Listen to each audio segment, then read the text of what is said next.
We can learn from them. And also it helps to generate ideas. Studies have shown that Fortune 500 companies, the most successful companies in the US, the top 500, for example, always emphasize some sort of affirmative action or some sort of diversity program to get a very diverse workforce. Why is that? It's not usually the law for private companies, but they do it because they know that they'll have a lot more diverse ideas. Because what happens in companies or public institutions also, like schools, etc., is if they're not promoting diversity, they start to become stagnant and new ideas become less frequent. And so when people come in from other walks of life, it can serve as a stimulus for that company. New ideas, new marketing strategies, for example, how to market your product to diverse groups, from African Americans to Latinos to LGBTQ, to Jewish Americans, Muslim Americans. It's very important to understand these different groups for any company, for any institution. So, the college experience is diverse, and that's part of your learning experience here. So it helps you be exposed to people of different cultures and different backgrounds. And yeah, I'll give you another example, another reason later that it's important. It's often the law. But I'm saving that for last today, assuming we have time, hopefully. But yeah, from a legal standpoint, actually, I do have it up here in the top of the presentation. At one point I had it at the bottom, but moved it to the top. So yeah, under the law, right? That's also another important reason why diversity is important. Because you don't want to be breaking the law, do you? You don't want to be sued or have a violation from the Equal Employment Opportunity Commission or from state or local human rights commissions. So to avoid that, be aware of the law. Diversity is important for that reason. To protect people from discrimination. And just to put this in perspective, discrimination goes beyond prejudice. Prejudice is when you have ideas that are negative toward a group of people. But discrimination is the next step, when a person acts on those ideas and actively treats people differently, like in the job market, or in housing, or in school, etc. So yeah, we have a lot of laws, and these are at the federal level. Since 1964 Civil Rights Act, we've had protection from workplace discrimination and discrimination in accommodations and housing when it comes to race, national origin, which is really ethnicity, religion. And then in 1967, they added sex to the category, as in gender. Although there are some exceptions when it comes to sex, modified occupational requirements for certain jobs. We can get into that later if we have time. So sex, there have been other laws since then that protect women from pregnancy discrimination. For example, you can't be fired or let go or not hired or not promoted just because you're pregnant, for example. Marital status. So, for example, an employer cannot ask you, are you married or single, until after you're hired. They cannot ask you that before you're hired under federal law. Gender identity and sexual orientation were not federal protected classes until a Supreme Court decision about a year ago interpreted the Civil Rights Act to include sex in a broad sense, not just sex in terms of men and women, but sex also in terms of sexual orientation and gender identity, protecting lesbians, gays, bisexuals, transgender people, etc., from workplace discrimination. And we've had that law in Iowa, by the way, for over 10 years. So many states had laws protecting people from discrimination based on sexual orientation and gender identity for years in many localities, but now it's federal, as of a Supreme Court decision a few years ago. Disability also, under the Disabilities Act of 1991, Americans with Disabilities Act, ADA, and other laws protect people with disabilities from discrimination. Once again, as is the case with sex and gender, there are exceptions to the rule for bona fide occupational requirements. But for the most part, people with disabilities are also protected from discrimination. And military service, like veteran status, bankruptcy, bad debts, believe it or not. You can't be facing workplace discrimination based simply on your credit history. Genetic information, there's protection for that, believe it or not. Like when it comes to, what happened was years ago, there was this issue in many southern states where African Americans were facing discrimination because of sickle cell anemia, which is tends to be more common among African Americans than others. But this was being used to discriminate against them as a group. And so the federal government got involved and made that illegal in terms of any genetic predisposition for certain diseases, in terms of discrimination. And then citizenship status also for citizens, but also permanent residents, because we have many, millions of legal residents in the U.S., for example, or temporary residents with green cards, visas, refugees and asylum seekers. These are people that may be awaiting a hearing to determine whether or not they will be allowed to stay because they have a well-founded fear of persecution in their homeland, for example. So let me go through these categories kind of quick. And yeah. So, race. I just want to give you definitions of some of the most important, most obvious categories we think of for diversity. Race is really more about appearance. It's perceived to be physical, but of course, there are lots of problems with the concept of race. For one thing, every society and culture tends to define race differently. We'll have Will on our panel coming up today, and maybe he can speak to that, because in Brazil, for example, race is seen in a very different way in terms of racial categories in Brazil compared to the US. So every society is different when it comes to how we define racial groups. But, there are these common physical types or characteristics that we group together to determine somebody's race. And it's certainly very arbitrary to pick out these certain characteristics.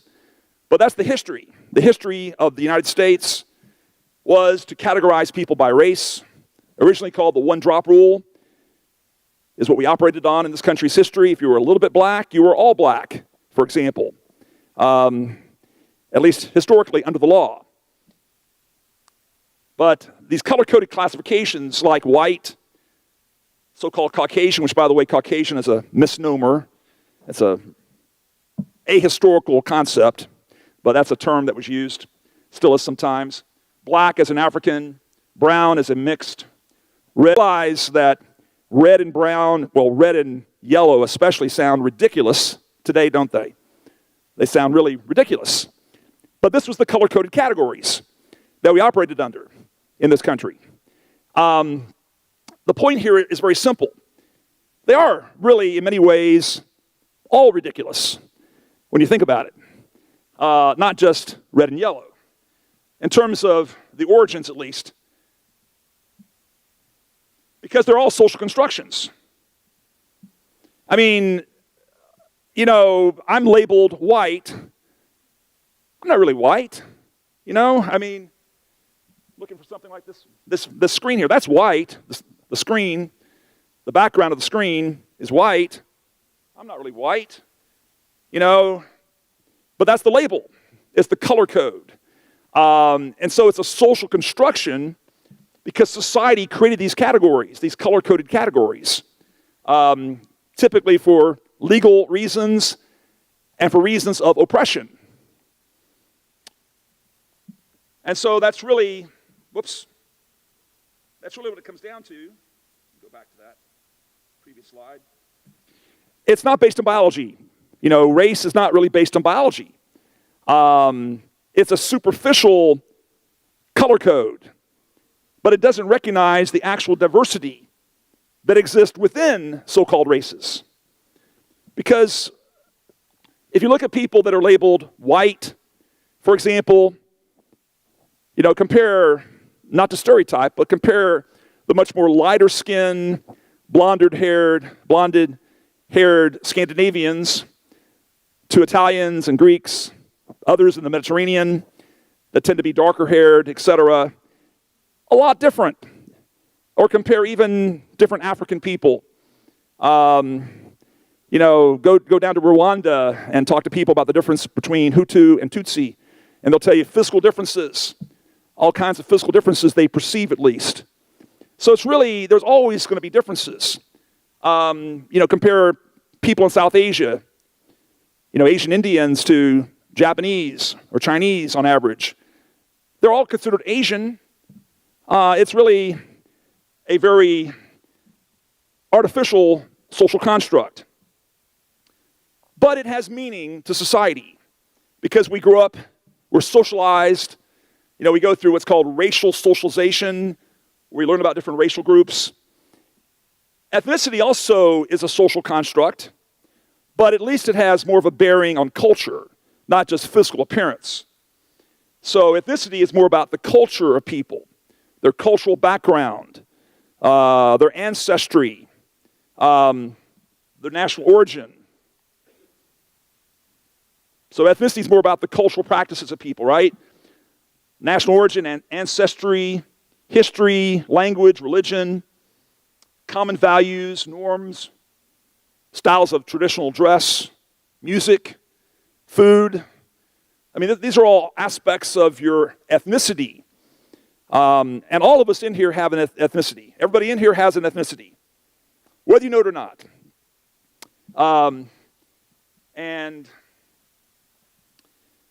We have many different ethnic groups in America, and this is just a very random list right here. Irish Americans, Japanese Americans, Dutch Americans, Cuban Americans, Italian Americans. The list goes on, right? I could list so many others. Peruvian Americans, Russian Americans. The list goes on and on. But let me just give you, see if you can guess on this, or if you know this. What do you think are the largest 5 ethnic groups, not races, not racial groups, but the largest 5 ethnic groups, coming from a specific country in their origins? What do you think are the top 5 or in the top 5? Any guesses? Well, here they are. German Americans are number 1 in terms of self-reporting data, followed by Irish Americans, African Americans. And by the way, African American is more of an ethnic term. If you say Black American, that's more racial. But if you say African American, that's more ethnic. And of course, most African Americans don't know their specific national background, or at least the majority don't, because the majority in America had ancestors brought here as slaves, enslaved people. But now there's the newer wave of African immigrants, coming since World War II, from countries like Somalia, Kenya, Nigeria, etc., who do know more about their specific African background, like President Obama, for example, former President Obama, being not just African American, and by the way, his mother Irish American, but also Kenyan American, more specifically for him, for instance. But then also Mexican Americans. Now, English Americans might be tied with German Americans, because a lot of people that are English American in reality don't say that when asked. A lot of them just say American. So English American may be as high as German American. Now, I should also add that we're becoming more diverse in terms of race and ethnicity. But a lot of us will celebrate our cultural roots, our ethnicity in various ways, like, St. Patrick's Day, Irish Americans, Oktoberfest, German Americans, Cinco de Mayo, Mexican Americans. We celebrate all these together often. We don't just separate and celebrate them only for our group. There are so many examples.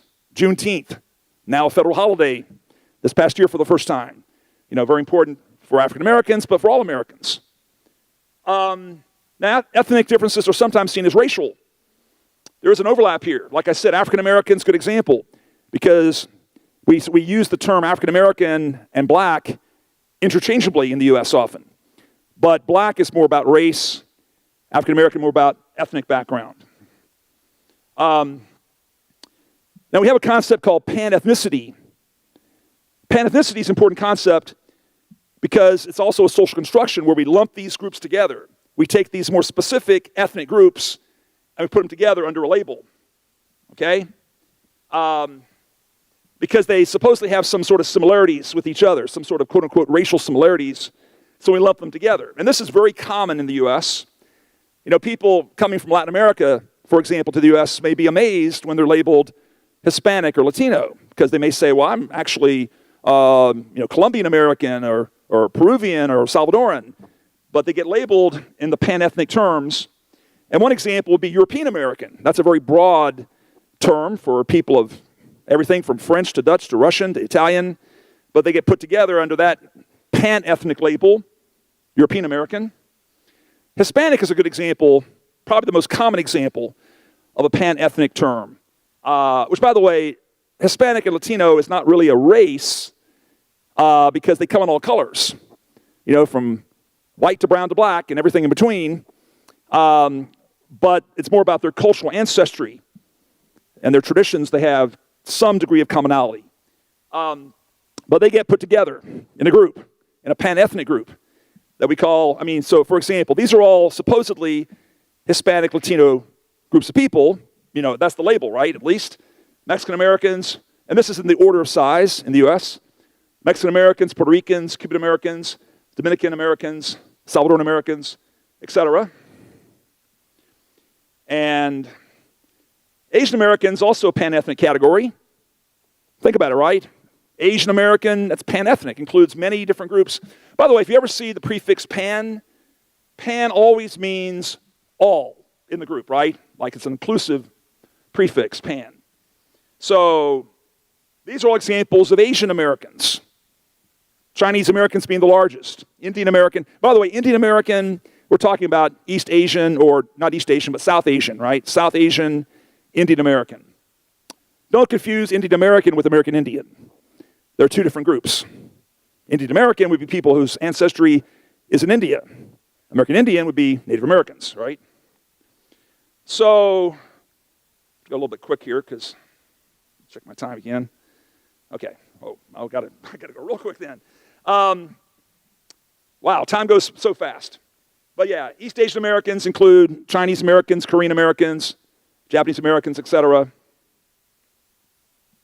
And South Asian Americans, like I said before, Indian Americans, Pakistani Americans, Bangladeshi Americans are all examples of pan-ethnic groups also.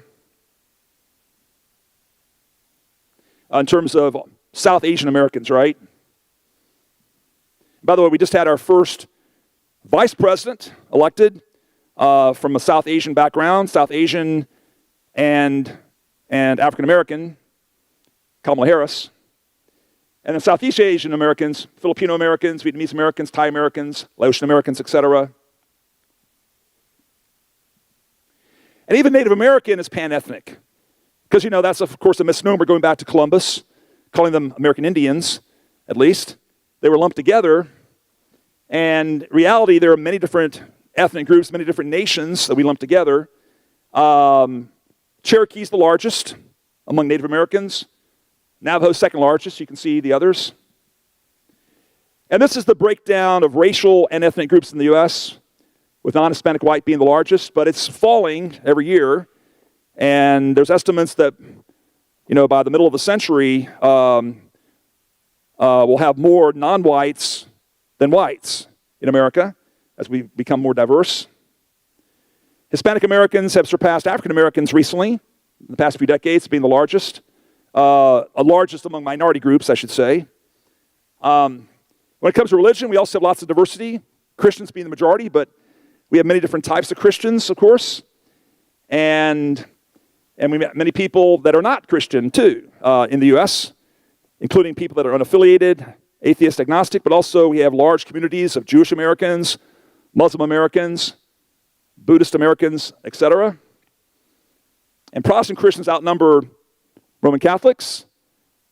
If you put all the Protestants together, and there's a history in our country of discrimination, especially in the 19th century, against Catholics. And then we have sex. Sex and gender, to talk about briefly. They're two different things. Since I'm short on time, let me just explain how they're two different things. Because sex is more about biology. It's more about the label you receive at birth. But gender is more about how we construct what it means to be masculine or feminine, male and female. So these are also social constructions. Like, who's to say that pink is for little boys or baby boys, and I got that backwards. Pink is for little girls and blue is for little boys. That's a social construction. That actually originated with an advertising campaign back in the 1920s here in America. Let's advertise this way, right? But it stuck. And there are all these different stereotypes about what it means to be male and female. But then we have language. More and more, we're trying to become more inclusive in our language when it comes to gender. And this is very important at the workplace. And also very important for all of you, if you want to sound like an educated person, okay? If you want to avoid a lawsuit, then pay attention here, okay? Because this is important. No longer say chairman, say chair, for example. Other examples very quickly. No longer fireman, firefighter. Not policeman or policewoman, but police officer. Important to think about these, like if you're advertising for people, for employment, don't put an ad in the paper. Let's say you're the chief of police and you're advertising for policemen. No. Quick lawsuit there, or problems with the government. Very important. We used to say stewardess. Now we say flight attendant. Used to say mailman. Now we say mail carrier or postal worker. Used to say waiter and waitress. Now we say restaurant server. Used to say garbage man. Now we say trash collector, sanitation worker. By the way, every sign in America that has men working should be taken down, because that right there is blatant discrimination to have a sign that says men working. Often roadway construction, right? Construction worker, janitor, custodian, hotel housekeeper, not maid, for example. Salesperson, sales associate, says salesman. Business person, manager, chief executive officer, instead of businessman. News anchor instead of newsman. Meteorologist instead of weatherman or weathergirl. Camera operator instead of cameraman. Doorkeeper or door attendant instead of doorman. U.S. Senator, U.S. Representative instead of congressman or congresswoman. You can say representative or senator, or member of Congress. So these are very important to understand how these words affect us. And let me just double check. I want to be sure I stop by 9 at the latest. Okay, at the very latest. So we have at least a full half hour for our panel. So why do these job titles matter? I mean, for one thing, the law, right? You have to be very careful with job titles, job descriptions. And then very briefly to finish up here, sexual orientation, gender identity. So it's not about what you do in the bedroom. It's about who you are. It's about your feelings of attraction. I mean, just like you could be a heterosexual virgin, you could also be a gay virgin. It's who you are. It's your feelings of attraction, right? Sexual orientation. So we're talking about heterosexuals or straight people, being the majority of Americans, according to studies. But then we have a lot of non-heterosexuals out there too. And more people identify this way, according to surveys, than they did even 10 years ago. Lesbian, gay, bisexual, transgender, and queer. And there are others added on, like pansexual, etc., to the plus category. As I'm sure a lot of you know, lesbians and gays are attracted to the same sex or gender. Bisexuals attracted to both sexes, but not necessarily equal. Could be just nominally bisexual. We have what's called a 6-point Kinsey scale, named for a sex researcher in the 1950s who figured out that people are often somewhere in between exclusively homosexual and exclusively heterosexual. There are many gradations of bisexuality in between. And then we have gender identity. And this is the last thing to talk about very quickly. A person's individual sense of and subjective experience of their own gender. Once again, remember, gender is, for all of us, a social construction.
Right.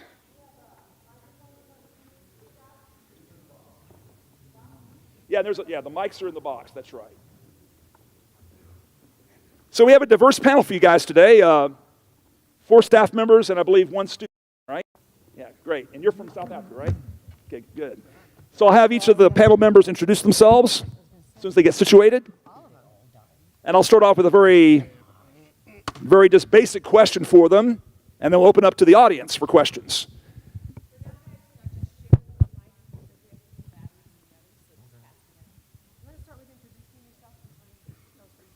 Right. So everybody, go ahead and start with you, Pablo. Introduce yourself. Tell us where you're from. Tell us what brought you from wherever you're from to Iowa, and tell us some about your background. In terms of how you identify yourself, in terms of diversity. That could pretty much take about 2 or 3 hours. So I'll do very brief. My name is Pablo Rodriguez. I'm the head men's soccer coach. I was born in Uruguay, just a very small country in South America. Came to this country, to New Jersey, where I grew up, went to school in Tennessee, finished my education at Rutgers University in New Jersey, worked 12 years as an accountant in Manhattan, moved here to Iowa 2009. We're not going to go into why, but and then worked in one way or another here at Iowa Central for the last 10 years. My background, like I said, my mother is from Polish parents. She was born in Uruguay. She met my father, which was from Spaniard parents, and they created me and my sister. And then we came to the United States, and now I have a daughter with another Uruguayan, which is kind of weird to find since there's only 3 million of us in the entire world. But So that's my background. Hey, hi, my name is Andrea Eslin. I'm from Bogota, Colombia, South America. And I'm from a tiny town, Bogota, and we only have 11 million people. So it's a huge city, so I'm a city woman.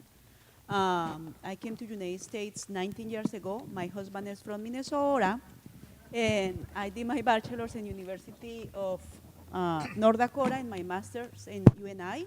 And I teach Spanish classes. I am Jewish as well, so I'm not Catholic, and I get a lot of, oh, you are Hispanic, you must be Catholic. And I consider myself a Latina. I'm Ethan. I'm from South Africa. Born in Johannesburg. Mom is, well, my grandparents on my mom's side's British. My grandparents on my dad's side's Scottish, and I'm South African. It's weird.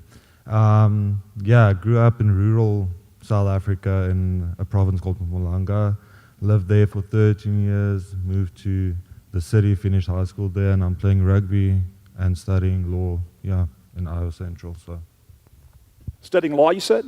yes. Oh, what do you plan to do? Be a lawyer? Yeah, be a lawyer or a magistrate.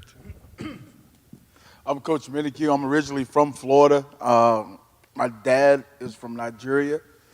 He met my mom in Florida. I went to college in Upper Iowa. African American, black that's why I went to college in Upper Iowa, small town in Florida I grew up in, very diverse town.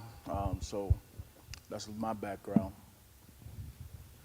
Will Lopes, I'm the director of vocal music here. I am from Brazil, and I came to Iowa Center in 2002.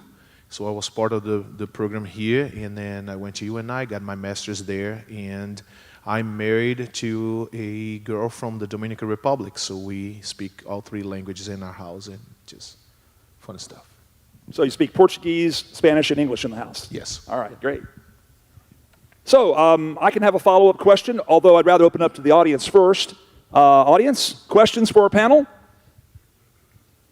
Any, general question for all of them or for individual panelists? Either one?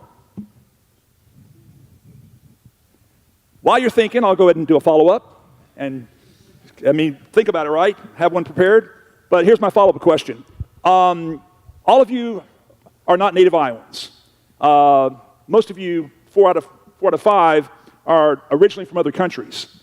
And all of you from elsewhere. So I'm wondering, have you experienced any cultural differences that are noteworthy or culture shock coming here? Something that surprised you or that made you feel maybe a little uncomfortable or at least very different, you had to get used to it. So, volunteers, anybody on the panel? Tell us something that was different or that surprised you. Okay, go ahead, Pablo. Well, the fact that people in Iowa eat chili with cinnamon buns is kind of weird, but I agree. I guess the weather is something like I've never experienced before.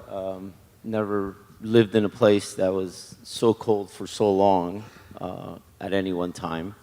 But the people, they're very, very easygoing. It's not, you don't get that sense, like, for example, when I went to school in Tennessee, you could definitely feel like the racial vibe, In Iowa, I've never felt it. Maybe it's there, but I really haven't experienced it like that. Yeah.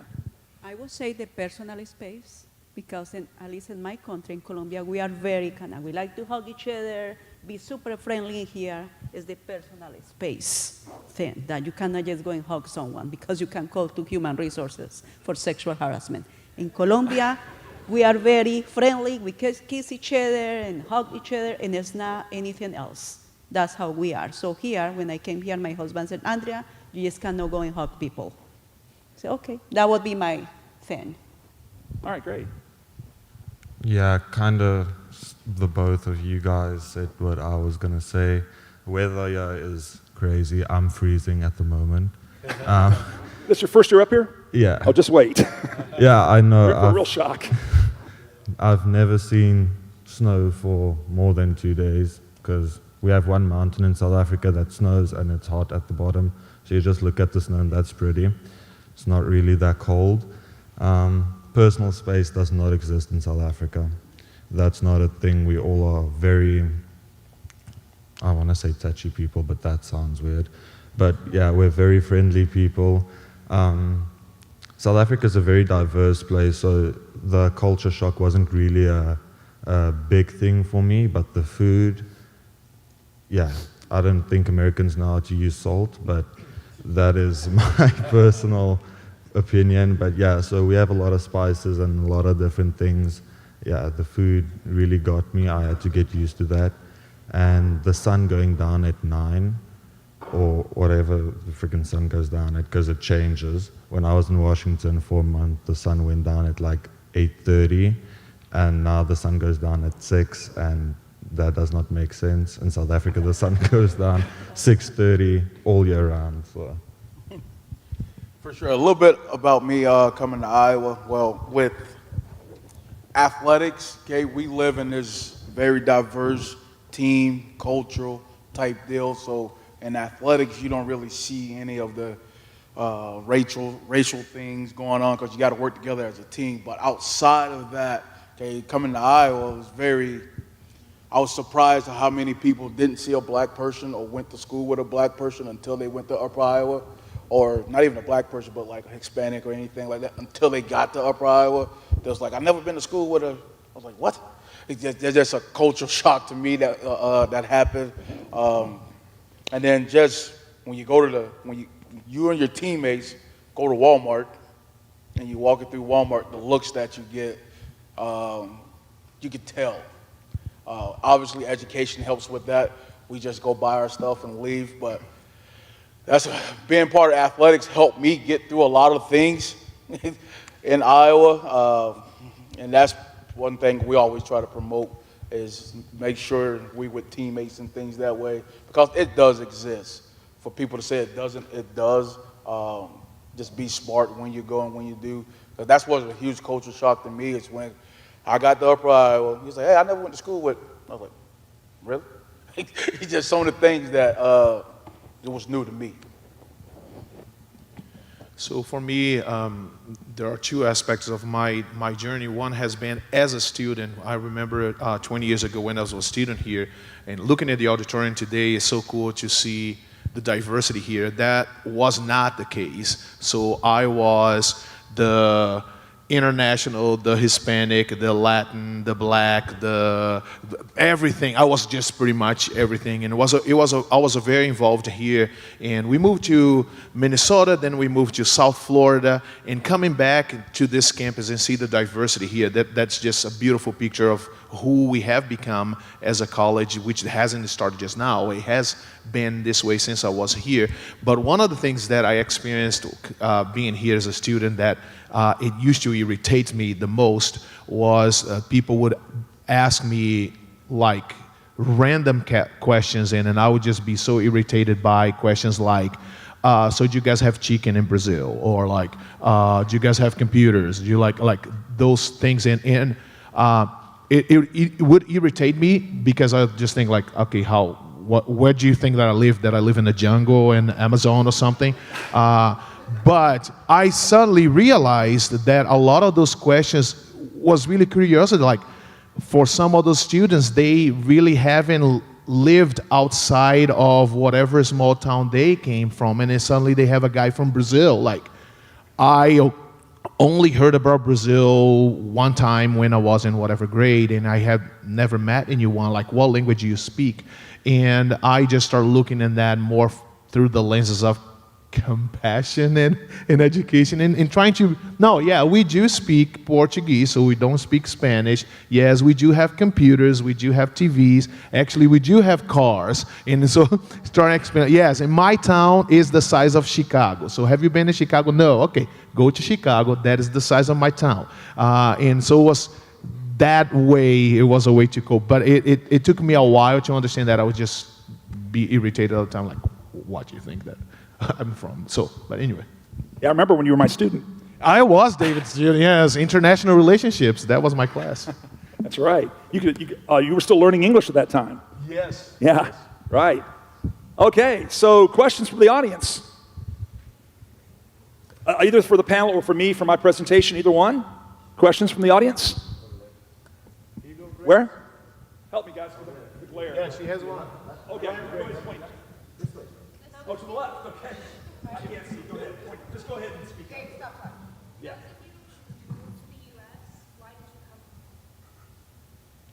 Yeah, you know, I mean, a good way- I can go first. A good way to put this, just real quick, is push factors and pull factors, right, in immigration. What pushed you out and what pulled you into the U.S.? Go ahead. And I guess why Iowa also. Okay. Well, okay, so my country was going under, or went under military control. There was a coup and it was taken over, which made living there very difficult as far as economically. There was a curfew. This is the story my father told me.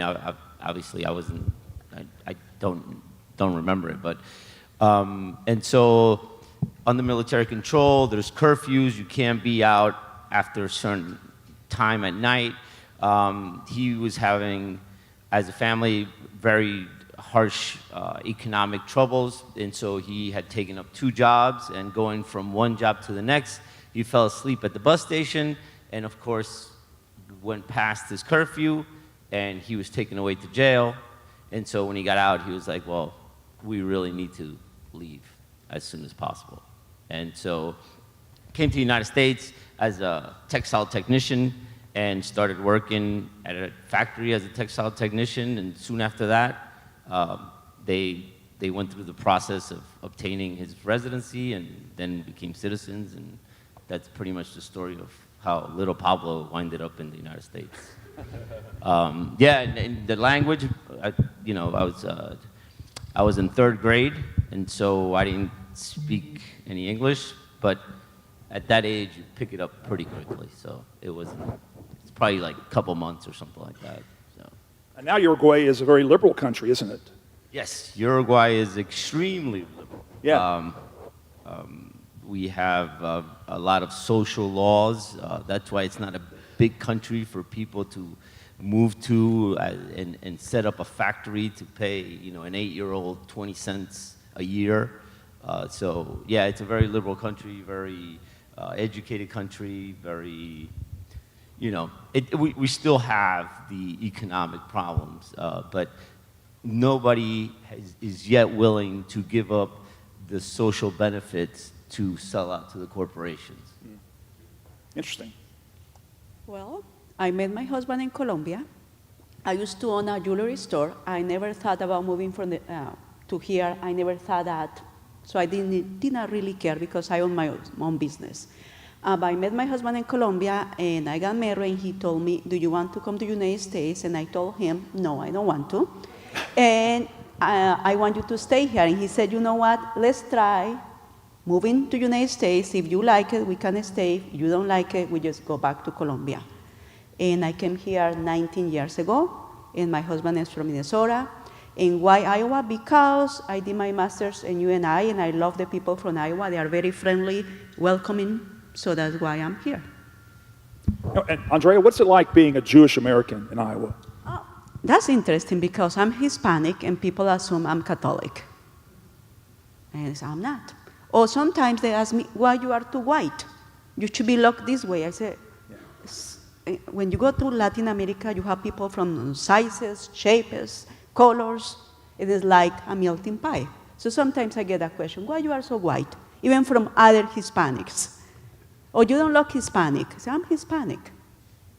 So stuff like that. Okay, thanks. Yeah, South Africa is a bit unstable at the moment. Economic instability. High crime rates, right? High crime rates. Not as unsafe as people think it is, but it is pretty unsafe. I've been robbed at gunpoint a few times. Attempted hijackings, economic unrest. The South African rand is 15-1. Political unrest, and yeah, so that made my parents think that it's going to be better for me to go overseas and then establish a life to try to get them over here. And Iowa, because the rugby is #1 in the nation, and I play rugby, obviously. So, yeah, and the people in Iowa, the way I've been seeing it, are very friendly, very welcoming as well. So I like it, yeah. It's just the weather that's not doing it for me. Excuse me. I came primarily because of the education, so Iowa Central gave me the scholarship to come, so I took advantage of that. Came to Iowa Central, then went to UNI, also on the full ride, and got my scholarship there, finished my master's, and I'm back here. So. Okay, great. Other questions from the audience? Yes. What do you miss most culturally about where you grew up? Food. Yeah, the question was, what do you miss culturally the most from where you grew up? Well, I feel like I grew up in New Jersey since I mean, I'm 49, so I got here 42 years ago, right? I think I was 7 or 8 or whatever. Get your cold beer here, right? Huh? New Jersey, get your cold beer here. Yeah. No, and the thing is that New Jersey, it's where I lived at least, it was, 15 or 10 minutes away by train to New York City. And so somebody said food, and that's the number one thing that you miss the most, or I miss the most from where I grew up was, you can turn the corner and get, Portuguese chicken. The other side, you can get, I don't know, Polish kielbasa. You can get basically Colombian, bandeja paisa. You can, depending on what street you're on, the culture of that street is completely different than the one, you have Chinatown, Little Italy, you have, it's just that the food is so diverse. You get to Fort Dodge, Iowa, and most of the dishes at most restaurants are fried, right? So that's a big difference. That's one of the reasons why when we actually moved here, I cooked probably 6 days a week. When we lived in New Jersey, I probably cooked on Saturday or something. So We're stopping by then. the what? We are stopping by then. So yep. So I think the number one thing was the food. Had you ever had a brat until you moved to Iowa? A brat? No, Neither have I. we call them chorizos. Yeah. I would say the gatherings, because the food, I can make my own food. I live in Ames, so you can find a lot of food there while I go to Des Moines. I would say the gatherings, because as Latinos, at least in my family and my friends, we gather on Saturdays. And we go have some barbecue and dance and sing and have fun, and I miss that. That's my thing. I think food is definitely a #1, and we don't barbecue in South Africa. We call it something else. We call it a braai. It's a social gathering. I miss the people. I miss the way we do things. I miss the sun, because I haven't seen the sun in for 3 days, 4 days. It's not very nice. And yeah, I miss because I feel like when I came to America, everything felt so rushed, especially because I have family in Washington, so everything was feeling like it's just going and going, and you don't have time to rest. I just miss the time to myself and just to relax, because I don't feel like I have it here.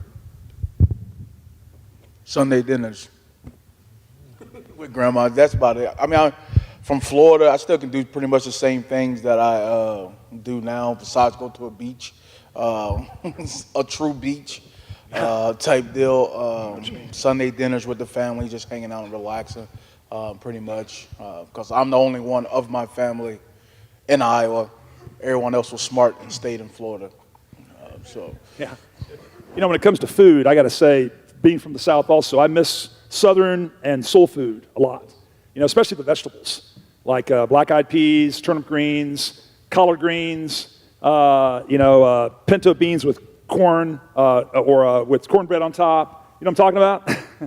I know what you're talking about. Making you hungry, right? Making me hungry. I know what you're talking about. Yeah. I would say the food. We just celebrated, my daughter just turned 13, and we celebrated her birthday, and thanks to technology, we were able to communicate with my parents. So we were doing FaceTime, and for all the celebrations that we have, they try to do the same celebration in Brazil. So they were having a cake there, and then we were just looking on the screen. I was like, "What? How come you guys have all that stuff in there, and then she is not even there?" And then here we are celebrating here in the state, and then we have Casey's Pizza and a cake from Hy-Vee, and they were having this whole celebration with all the Brazilian empanadas and stuff. So we definitely missed that. All right, great. Other questions from the audience? And help me with the panel if you see someone I don't see. Or just speak up if I don't see your hand.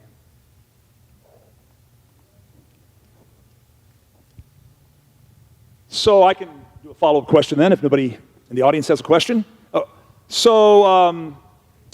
Yeah, so in terms of, I know this is a bit more personal maybe, but in terms of have you experienced any type of negative reactions when you relocated, or was it all positive? I mean, a lot of you emphasize how Iowa's very nice, and it is overall, but have you experienced any type of maybe stereotypes? Because, you know, a lot of good people, well-intended people may still have some stereotypes that they have in their head. That's true for most people, have some stereotypes, and a lot of people learn when they interact with others. So can you think of any examples of any stereotypes you've encountered about you know, your background, your group, et cetera? You know, since we moved here, I really haven't, or at least not to my face, encountered anything like that. The only time I will say, amongst my daughter and myself and my wife, we usually speak Spanish to each other, unless we, you know, we're talking something that, you know, we don't deal with in Spanish, like something related to business or something. Then my wife and I will speak in English, and then there's always the in between, which we call Spanglish, which is English and Spanish all mixed into one. But I remember when my daughter was little, and we would go to the rec sometimes, and there's like a little baby pool there. There's the main pool, and then there's like a little pool. And of course, I wanted, and she does, I wanted my daughter to grow up speaking Spanish, so that, you know, she was going to learn English either way when she started going to preschool or whatever. But I would always talk to her in Spanish. And we were at the pool. She was, you know, she's probably like 2, I would say, or something like that. And I'm trying to speak to her in Spanish and stuff. And this woman came with her little girl, and she started, you know, talking to her friend just loud enough so that I could hear it, right? It's like, oh, why does he have to talk in that language that nobody understands and stuff like that, you know? And that was, I would say, we've been here 12 years, so that, just that one time, I consider that's not to be too bad. And it was, yeah, it was, you know, uncomfortable, so that, you know, it was loud enough so to get a reaction from you, but I knew better, and that was the only time that I felt uncomfortable speaking Spanish in public, you know. I have to, when I was with my daughter, she was in elementary school, and she came to the house crying, and I asked her, why are you crying? Because this little boy told me to go and wash my face because my face was dirty. And he was making reference to her phenotype. So I went to a school, and I kind of told the teacher why she did not do anything about it. That's one that made me very upset. And the second one was towards me. Someone asked me, did you come here swimming? So he called me wet bag in my face, and I said, I'm not. I came here in an airplane. And I asked him, where are you from? I am American. And I said, so am I, because America is a continent and it's not a country. So I used my education to answer that question, but that was very offensive towards me. And it wasn't his business if I had my documents or not. So my two. Nothing really negative. When I was in Washington, obviously I have family there, and we speak Afrikaans when we go out. and this lady, we were in Walmart, and this lady is like, "Go back to your country," and I was, Did you say go back to your country? yeah, Yeah, that's a classic Yeah. xenophobic racist trope, as we call it. yeah, Yeah. yeah. Obviously, I didn't keep quiet because that's not how South Africans are raised. So I told her in a very nice way to get out of my face. And the other thing that's not so serious is I've been asked numerous times if wild animals walk in our streets. Stereotypes of Africa. Yeah, Right. stereotypes about Africa. Sometimes they do. It's not always. My mother actually almost did a hippo the other day because the hippo walked in the street, but it came out of the river. That's one of the only. Oh no. There was a lion in Joburg once, but it got out of the zoo. But that's the only. That's the only reasons why wild animals walk in the streets. That doesn't really happen often. Obviously, I mean, growing up, I'm from the United States, but I grew up in a small, like a town about the size of Fort Dodge in Florida. So racism is all over the place. People say it's gone, it's not. One experience that I've seen and had, what didn't have to do with me, I'm in the car with my uncle. So my uncle is married to a white lady. We driving down the highway, we get pulled over. The police officer asks her, "Are you okay?" I'm like, that's his wife. Dude, like, at the time, I don't know. Now I'm just sitting in the back seat, scared as heck. I'm like, what? What, you speeding? Like, I'm thinking. Then we got back to his house, and he's kind of explained what just happened. I was like, people are dumb.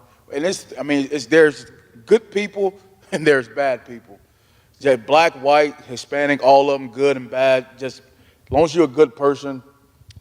Iowa has been good to me. I just, like Pablo was saying, people has not came directly and said anything to me, but you can tell because my girlfriend, fiance, is white. Our kids are mixed, and when you're walking through the store, the looks that you get, you're like, man, I'll go two-piece you real quick, but you just keep going and stuff like that. That's how I was raised. Good people and bad people, and I choose to be a good person and keep it moving.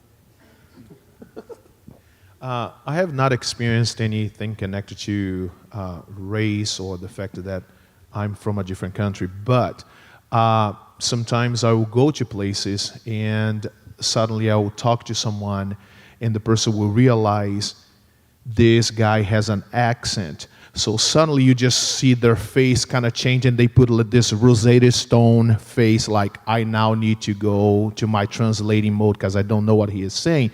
So I just go very slow and hi, Ken, and I start talking very slow so then they understand what I am trying to say. So I see that all the time, and I just go to that mode as well. It's like, yes, I am foreign, I have an accent, but I will speak very slow for you to understand. That's my experience. All right, great. Questions, anybody? We got time for a few more, about 5 more minutes. Anybody curious about anything? Also for my presentation, any questions about anything I talked about? Either, or for the panel, either one? Thank you guys for being here. I guess just out of curiosity, I'm curious if any of you originally from other countries have gone through the citizenship process and what that was like for you. Anybody like to talk about that? Sure. Yeah. So by the time our family came over, we had gone through the residency process at the U.S. Embassy in Uruguay. Then you have to spend a certain amount of years, depending on whether you're married to a citizen or you're obtaining your citizenship through a work visa, or there's many different rules. Anyway, I never paid any attention because I was a resident and that was good enough for me. After I guess I got old enough, I realized, hey, man, things can change really quick. You should go out and get your citizenship. But by that time, I had gone through college already, so I was, it's like I went through full college and never became a citizen. So my citizenship process was very easy. There was no issues with it whatsoever. It was basically filling out a form, getting your fingerprints, sending it in, obtaining an appointment with a representative from the U.S., I guess, and you go in there and they start to ask you questions. You have to take a test too, like, what are the stripes on the flag there for? What are the stripes on the flag for? What do they stand for? Anybody? 13 colonies, somebody knew. See that? And all the other Americans had no clue. Well, as a non-American, you have to know these things. You have to know what the stars are there for. You have to know your representatives. You have to know your senator, right? What's your senator's name? Right? There you go. You would not be a citizen of this country had you had to take these tests. Anyway, then you meet with somebody, and they kind of do an interview process. But the guy that had to interview me had a big flag of the Vols. Anybody know who the Vols are? Well, it's a University of Tennessee, Vols. And I had gone to a school in Tennessee, so I said, hey, you're a Vol. He said, yeah. We started talking about football. 10 minutes later, he says, well, I guess you passed because we don't have any more time, and we've been talking about football this whole time, so you're a citizen, buddy. I was like, all right, see you later. All right, bye. And that's pretty much how that went. Knowledge football helps, okay? Yeah. That's the lesson. Okay. Okay. Yeah, Thank you. thanks. Thank you very much.